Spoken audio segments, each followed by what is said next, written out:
আসসালামু আলাইকুম ভিউয়ার্স, আজকে আমি আপনাদের সাথে শেয়ার করব সেলোয়ারের সাইড থেকে বেঁচে যাওয়া টুকরা কাপড় দিয়ে খুব সুন্দর একটি বেবি প্যান্ট কাটিং ও সেলাই করেছি। তো আপনারা ভিডিওটি না টেনে সম্পূর্ণ দেখলে কিন্তু বুঝতে পারবেন কিভাবে আমি জোড়া তালি দিয়ে এই খুব সুন্দর একটি প্যান্ট তৈরি করেছি।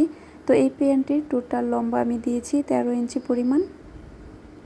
এটা দেখে কিন্তু বোঝার কোনো উপায় নেই যে এটা আমি জোড়া দিয়ে তৈরি করেছি। আর এখানে কোমর নিয়েছি হচ্ছে 9 18 ইঞ্চি পরিমাণ। তো এই যে পায়ের মুহুরি আছে 7 ইঞ্চি পরিমাণ। আর হাই কতটুকু নিয়েছি সেটাও দেখিয়ে দিব। তো এখানে হাইয়ের মাপ নিয়েছি আমি 9.5 ইঞ্চি পরিমাণ। এটা হলো সেলাই সহ। তো এখন আপনাদের কাটিং ও সেলাই করে দেখাবো। তো দেখতেই পাচ্ছেন আমি জোড়া দিয়েছি কিন্তু বোঝার কোনো উপায় নেই। এই যে সাইড দিয়ে খুব সুন্দর পাইপিনের মতো হয়েছে, জোড়ার এখান দিয়ে দিয়েছি, নিচেও এক প্রিন্টের কাপড় দিয়ে পাইপিং দিয়ে নিয়েছি। তো বেশি কথা না বলে ভিডিওটি শুরু করি। তো ভিডিওটি শুরু করার আগে বলি, যারা আমার চ্যানেলে নতুন তারা প্লিজ চ্যানেলটা সাবস্ক্রাইব করে পাশে থাকবেন। আর অবশ্যই ভিডিওতে একটি লাইক দিয়ে দিবেন। আর অবশ্যই কমেন্টসের মাধ্যমে জানাবেন কোনো কিছু জানার থাকলে। তো এই প্যান্টটি কিন্তু আজকে আমি 4 থেকে 5 বছর বাচ্চাদের জন্য তৈরি করেছি। তো যারা 4 বছর বয়সী এবং 5 বছর বয়সী তারা কিন্তু অবশ্যই পরতে পারবে। তো এখানে দেখেন এই যে সেলোয়ারের সাইড থেকে কিন্তু এরকম একটা টুকরা বের হয় অনেকেরই। তো এটা কিন্তু আমরা ফেলে দিই। তো ফেলে না দিয়ে খুব সুন্দর একটি প্যান্ট তৈরি করব। তো এই যে একটা পুরাতন প্যান্ট দিয়ে মেপেছিলাম আমি। তো এটা 11 ইঞ্চি আছে, তো আমি 13 ইঞ্চি লম্বায় প্যান্টটা কাটিং করব। তো এই তো এখানে কিন্তু আমি 1 ইঞ্চি পরিমাণ এক্সট্রা রাবার ভাঙার জন্য রাখছি। তো এখনই কিন্তু আমি কাটিং করব না, আমি মেপে দেখছি কতটুকু লাগবে। তো এই যেখানে আমি টোটাল 13 ইঞ্চিতে একটা দাগ দিয়ে নিব। এই তো দেখতেই পাচ্ছেন নিচে, তো উপরেরটা বাদ নিচে 13 ইঞ্চিতে একটা দাগ দিলাম। আর উপরে তো 1 ইঞ্চি এক্সট্রা রেখেছি। মোট 14 ইঞ্চি লম্বা কাপড়টি আমি কাটিং করছি। তো এই যে মোট 14 ইঞ্চি লম্বায় কাপড়টা কাটিং করে নিচ্ছি আমি। তো দেখতে পাচ্ছেন পায়ের দিকে কিন্তু চিকন আছে, এটাতে কিন্তু হবে না। তো আমি এটা দিয়ে এই কাপড়টা দিয়ে জোড়া দিব। তো অবশ্যই ভিডিওটি না টেনে দেখবেন। তো এইভাবে জোড়া দিলে কিন্তু প্যান্টটা একদম সুন্দর ঘের হবে। তো এই যে এখানে মোট 4টা পার্ট আছে। তো এই যে এখানে বাড়তি অংশটুকু কেটে দিলাম। আর এই যে এই পাশের কাপড়টুকু আমি এখন এখান দিয়ে সমান সোজা করে কাটিং করব। মানে জোড়া দিলে যেন আঁকা বাঁকা না হয়, জোড়াটা যেন সুন্দর হয়। তো চলেন আমি অফ ক্যামেরায় কাপড়টা জোড়া দিয়ে নিই এইভাবে। তো এই তো দেখতে পাচ্ছেন আমি 4টা পার্টেই খুব সুন্দর করে এভাবে জোড়া দিয়ে নিয়েছি। তো আমি 4টা পার্ট এখন সমানভাবে ভাঁজ করে নিব। তো এই যে 4টা পার্ট আমি সমানভাবে ভাঁজ করে নিচ্ছি। তো এখানে 2টা আছে আর এখানে 2টা, মোট 4 পার্ট। তো এখন হলো আমি প্যান্টটা কিভাবে কাটিং করি সেটাই আপনাদের সাথে শেয়ার করব। তো চলেন দেখি কতটুকু আমি হাইয়ের মাপ নেই। তো এখানে হাইয়ের মাপ নিব হচ্ছে আমি 8 ইঞ্চি পরিমাণ। তো আমার সাইড দিয়ে কিন্তু আমি হাফ ইঞ্চি পরিমাণ কাপড় এক্সট্রা এই যে রেখে নিচ্ছি, কারণ এটা কিন্তু পাইপিনে এবং সেলাইয়ে চলে যাবে। তো সেইখান থেকে আমি 8 ইঞ্চি পরিমাণ নিলাম কোমরের মাপ। তো এই যেখান থেকে আগে 1 ইঞ্চি এক্সট্রা আমি রাবার ভাঙার জন্য রেখে নিচ্ছি। তো এইখান থেকে ধরে আবার এটা লম্বা আছে কিন্তু 13 ইঞ্চি পরিমাণ। তো নিচে আরও আমি 2 ইঞ্চি পরিমাণ এক্সট্রা কাপড় যোগ করব। তো সেটা সেলাইয়ের পর 1 ইঞ্চি বাড়বে। তো এখানে হাইয়ের মাপ নিয়ে নিচ্ছে আমি 10.5 ইঞ্চি পরিমাণ হাইয়ের মাপ নিয়ে নিলাম। তো এই তো দেখছেন 10 ইঞ্চিতে একটা দাগ দিয়ে দিলাম। তো এইখান থেকে আবার আমি 1.5 ইঞ্চি দূরত্বে একটা দাগ দিয়ে নিচ্ছি। তো এখন এইভাবে একটু রাউন্ড শেপ করে দিলাম। আর নিচের পায়ের মুহুরির মাপ নিয়ে নিব আমি। তো 7 ইঞ্চি পরিমাণ নিলাম, 1 ইঞ্চি আবার এক্সট্রা নিয়ে এভাবে একটা রাউন্ড সুন্দর করে নিচে লাগিয়ে দিলাম। তো এই যে কাপড়টা সোজা করে কাটিং করে নিচ্ছি। তো এখন হলো আমি এক কালারের যে পাইপিংটা দিব নিচে এবং সাইডে, তো সেই কাপড়টা কাটিং করব। তো এই যে সাইডে কাটিং করার জন্য আমি এখানে প্রিন্টের কাপড় থেকে কাপড়টা সুন্দর করে ভাঁজ করে নিলাম। তো এই কাপড়টার এই যে 1 ইঞ্চি লম্বা এবং যতটুকু চওড়া আছে ঠিক সেভাবে কাটিং করে নিব। তো এই যে 1 ইঞ্চি মেপে নিলাম। তো এখন এই যে 2 পায়ের জন্য 2টা টুকরো কেটে নিলাম আমি। তো এই যে বাড়তিটুকু আবার কেটে ফেলছি। তো এখানে লম্বা যতটুকু লাগে যেভাবে চিকন করে পাইপিংটা দিব। তো কিভাবে দিই অবশ্যই সেলাইটা দেখলে বুঝতে পারবেন। তো এখন আবার আমি নিচের পায়ের কাটিংয়ের জন্য পায়ের মুহুরিতে লাগানোর জন্য কাপড়টা 4 ভাঁজ দিয়ে নিলাম। তো তারপরে যে 2 ইঞ্চি লম্বা, তো দেখতে পাচ্ছেন এখানে 2 ইঞ্চি লম্বা আমি কাপড়টা যোগ করব। তো এই যে এক পায়েরটা কাটিং করলাম, এখন আরেক পায়েরটা কাটিং করে নিই। তো আরেক পায়ের জন্য ঠিক এই যেভাবে আরেকটা কাপড় এভাবে ভাঁজ দিয়ে নিলাম। এখন আগেটা যেভাবে কাটিং করেছিলাম ঠিক সেভাবে এখান থেকেও আবার কাটিং করে নিলাম। তো এখন আমার কাটিং করা শেষ। চলেন এখন আমি সেলাই করি কিভাবে দেখাই। তো এই তো দেখতে পাচ্ছেন এখানে আমি প্রথমে একটা টুকরা নিয়েছি একটা পায়ের। তো এখানে যে চিকন 1 ইঞ্চি কাপড়টা নিয়েছিলাম পায়ের সাইডের জন্য, তো সেই কাপড়টা এভাবে ভাঁজ দিলাম।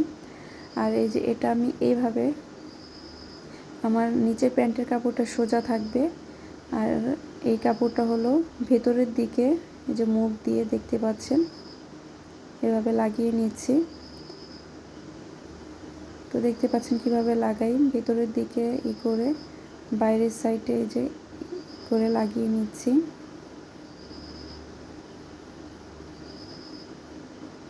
তো এই যেভাবে লাগিয়ে নিলাম। এখন হলো এর উপরে আরেকটি পার্ট নিয়ে নিব। তো এটা হলো একটি পায়ের, এখন এই পায়েরই আরেকটি পার্ট এই যেভাবে নিয়ে নিব। এটা কিন্তু সাইডে,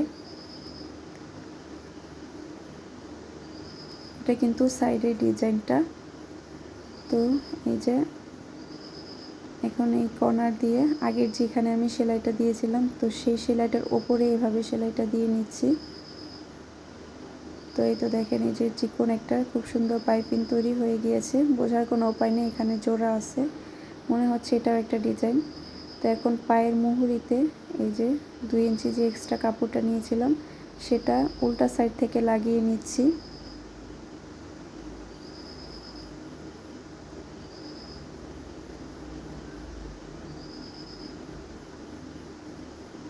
তো এই তো দেখতে পাচ্ছেন উল্টা সাইড থেকে লাগিয়ে নিলাম। তো বাড়তিটুকু কেটে ফেললাম। এখন এই কাপড়টা এই যে সুন্দর করে হাত দিয়ে একটু চেপে এখন সোজা সাইডে নিয়ে এই যেভাবে চিকন করে একটা ভাঁজ দিয়ে এইভাবে এর উপরে সেলাইটা দিয়ে দিব।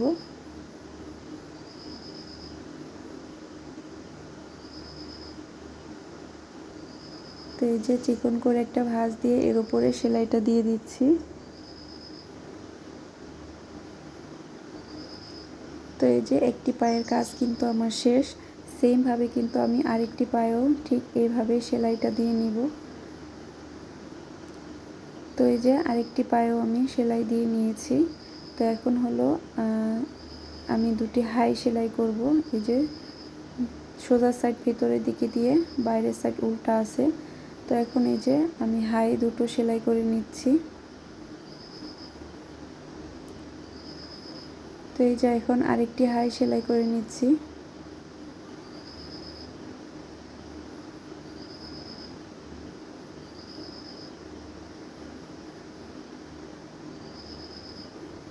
তো এই যে আরেকটি হাই সেলাই করে নিলাম। এখন এই কাপড়টা যেভাবে হাত দিয়ে এখন সোজা করে নিচ্ছি ঘুরিয়ে। এখন হলো আমি রাবার জয়েন করব। তো রাবার জয়েন করার জন্য এখানে 9 ইঞ্চি লম্বা একটা রাবার নিয়েছি। তো সেই রাবারটাকে এভাবে মাঝখান দিয়ে ভাগ করে দুটো টুকরা করে নিলাম। এখন এখানে আবার জয়েন দিয়ে নিব। তো এই যে তো টোটাল আমার 18 ইঞ্চি রাবার আছে এখানে সেলাইয়ের পরে। তো এখানে 2 মাথা এক করে আবার আরেকটা সেলাই করে দিচ্ছি। তো এটা কিন্তু একটা মোটা রাবার, আমরা নর্মাল যে সেলোয়ারে যে রাবারটা ব্যবহার করি সেটাই। তো এই যে এখন কোমরে এটা জয়েন করে নিব। তো এই যে এখানে কোমরের জন্য তো এক্সট্রা রেখেছিলামই, তো সেইখানে এই যেভাবে চিকন করে একটা ভাঁজ দিয়ে এখন সেলাইটা দিয়ে নিব।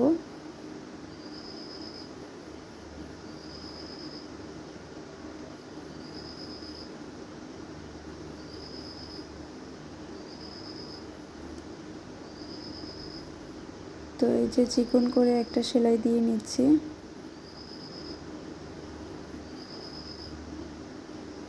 তো খেয়াল রাখতে হবে সেলাইটা যেন রাবারের উপরে না পড়ে।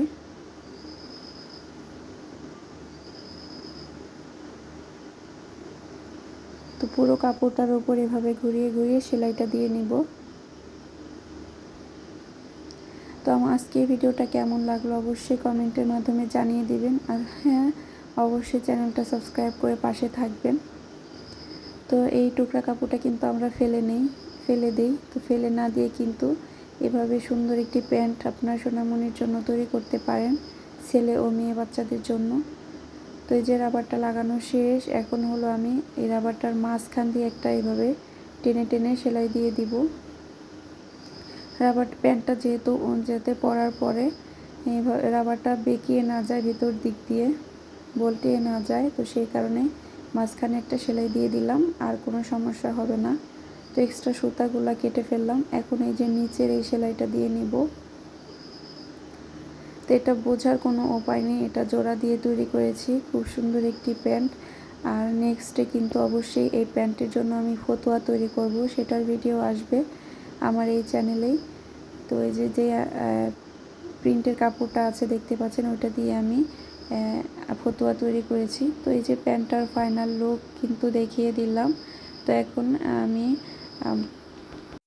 মেপে দেখাবো, দেখেন আমার কতটুকু লম্বা হয়েছে। এই তো দেখতে পাচ্ছেন 13 ইঞ্চি লম্বা হয়েছে, আর হাই হয়েছে কিন্তু 9.5 ইঞ্চি পরিমাণ, সেটা মেপে দেখাচ্ছি। তো আর অবশ্যই নেক্সট ভিডিও দেখার আমন্ত্রণ রইল। সবাই আমার পরবর্তী ভিডিও ফতুয়া কাটিং সেটা অবশ্যই দেখে নেবেন।